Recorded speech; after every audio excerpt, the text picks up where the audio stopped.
एक और अनुग्रहित दिन में परमेश्वर को सारी आदर और महिमा देते हुए भजन संहिता 19वें अध्याय के 7वें वाक्य के दूसरे भाग में वचन इस प्रकार कहता है, यहोवा के नियम विश्वास योग्य है, साधारण लोगों को बुद्धिमान बना देते हैं। यहाँ पर यहोवा के नियमों का अर्थ है यहोवा का वचन, अर्थात यहोवा का सत्य वचन विश्वास योग्य है।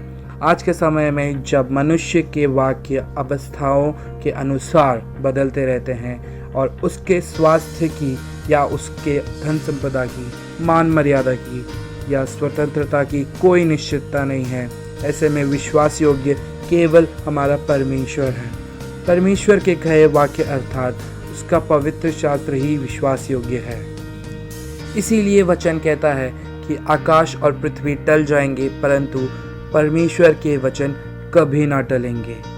मुझे सुनने वाले प्रियजनों, हम भी विश्वास करने पाएं कि जब अवस्थाएं हमारे विपरीत होती हैं तो ऐसे में परमेश्वर के वचन जो उसने हमसे कहे हैं वे निश्चित और विश्वास योग्य हैं। परमेश्वर के कहे हुए वचन के विश्वास योग्यता को उसी प्रकार अनुभव करने वाले व्यक्तियों में से एक है मरकुस के 5वें अध्याय के 22वें वचन में याईर नाम का एक आराधनालय का एक मुख्य अधिकारी। उसकी केवल 12 साल की प्यारी बेटी जो मृत्यु से लड़ रही थी। उस समय में जब सारे फरीसी और शास्त्री आराधनालयों के मुख्य अधिकारियों के साथ मिलकर यीशु मसीह द्वारा होने वाले अद्भुत कामों को नज़रअंदाज करते हुए केवल उसकी कमियों को ढूंढते थे, ऐसे ही आराधनालयों के मुख्य अधिकारियों में से एक याईर जब संसार पर भरोसा रखे हुए सारे रास्तों में केवल असंभावना को ही पाता है तो किसी और के राय की परवाह किए बिना अपनी 12 साल की बेटी के लिए यीशु मसीह के पैरों पर गिर जाता है। प्रियजनों, याईर को यह समझ आ गया था कि अगर छुटकारा चाहिए तो परमेश्वर के पैरों पर गिरना ही पड़ेगा। इसी प्रकार भजन भी कहता है कि हर एक घुटना टिकेगा और हर जुबान कहेगी और यह स्वीकार करना होगा कि यीशु मसीह ही प्रभु है।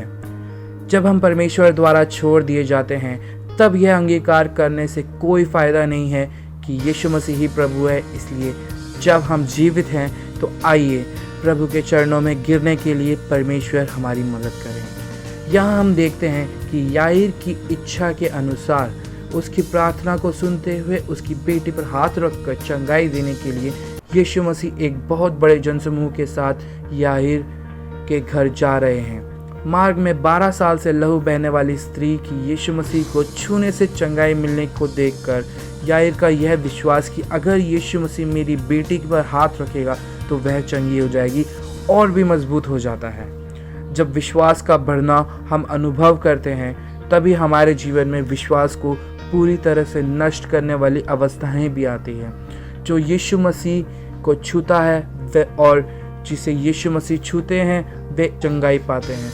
इस विश्वास में बढ़ते हुए याईर के विश्वास पर सवाल उठाने वाली घटना तब होती है जब याईर के घर से उसकी बेटी की मृत्यु की खबर उसे मिलती है। इतना ही नहीं, वे कहते हैं कि अब गुरु को कष्ट मत दे, मतलब वे कहना चाहते हैं कि अब गुरु के आने से कोई फ़ायदा नहीं है, ऐसा उपदेश भी उसे देते हैं। सब कुछ खत्म हो गया है ऐसे सोचने वाले याईर से प्रभु यीशु मसीह का विश्वास योग्य वचन कहता है कि मत डर, केवल विश्वास रख।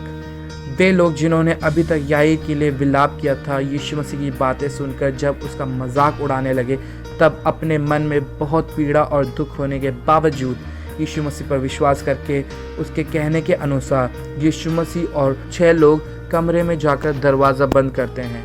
मरी हुई लड़की से जब यीशु मसीह तलीता कुमी अर्थात हे लड़की मैं कहता हूँ उठ ऐसा कहते हैं तो वचन कहता है कि वह लड़की उठकर चलने फिरने लगी। मैं इस तरह विश्वास करता हूँ कि सभी मजाक उड़ाने वालों को और विश्वास न करने वालों को अचंभित करते हुए उस लड़की ने ही उस कमरे का दरवाज़ा खोला होगा। मुझे सुनने वाले प्रियजनों, मत डरो कहने वाले परमेश्वर के वचन की विश्वास योग्यता मर चुकी लड़की को उठकर चलने फिरने से जब प्रकट होती है तो मैं ऐसा विश्वास और आशा करता हूँ कि आपके ऐसे विषयों पर जिन्हें आप असंभव समझते हैं परमेश्वर के सत्य वचन को विश्वास योग्यता प्रकट होने पाए। परमेश्वर हम सबको आशीष करने पाए। आप सभी का दिन अनुग्रहित हो।